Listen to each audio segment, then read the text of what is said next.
नमस्कार, जय जोहार, जय छत्तीसगढ़। मैं योगेश कुमार साहू और आप देख रहे हैं द छत्तीसगढ़। आइए बात करते हैं अगली खबर छत्तीसगढ़ बालोद।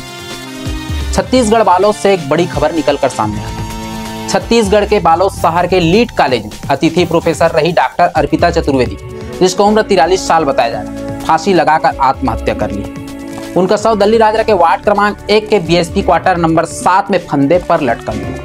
आपको बता दूं, घटना मंगलवार शाम की है। अर्पिता के पति अजय चतुर्वेदी लगातार उन्हें फोन कर रहे थे, लेकिन कॉल रिसीव नहीं। कई बार प्रयास के बाद भी बात नहीं होने पर उन्होंने राजरा पुलिस को सूचना दी। पुलिस जब मौके पर पहुंची तो दरवाजा अंदर से बंद मिला। दरवाजा तोड़ा गया तो अर्पिता फंदी से लटके हुए मिली। आपको बता दूं, डॉक्टर अर्पिता चतुर्वेदी पहले बालोद महाविद्यालय बायोटेक्नोलॉजी विषय की अतिथि प्रोफेसर के रूप में कार्यरत थी। कुछ समय पहले उनकी सेवाएं समाप्त हो गई थी, लेकिन हाल ही में उन्हें पुनः अतिथि प्रधानाध्यापक के तौर पर बुलाया गया था। पति Ajay Chaturvedi BSP mines unit में अधिकारी हैं। 15 दिन पहले ही उन्हें प्रमोशन मिला और भिलाई स्थित नंदिनी माइंस में डिप्टी जनरल मैनेजर डीजीएम के पद पर पदस्थ की।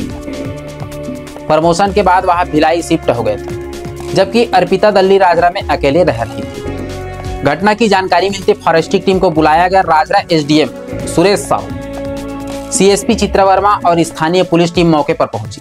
घटना स्थल की जांच की गई। शव का पोस्टमार्टम के बाद बुधवार दोपहर 2 बजे दिल्ली राजरा में ही उसका अंतिम संस्कार किया गया। और बता दूं, पुलिस को अभी तक कोई सुसाइड नोट नहीं मिला है, न ही आत्महत्या के पीछे कोई ठोस वजह सामने आई है। दिल्ली राजरा टीआई रविशंकर पांडे ने कहा कि सभी पहलुओं की जांच कर आत्महत्या के कारणों का खुलासा किया जाएगा। अभी प्रारंभिक जांच चल रहा है। परिजन और परिचितों का बयान बाकी है। आगे अपडेट के लिए हमारे न्यूज चैनल द छत्तीसगढ़ को सब्सक्राइब करें।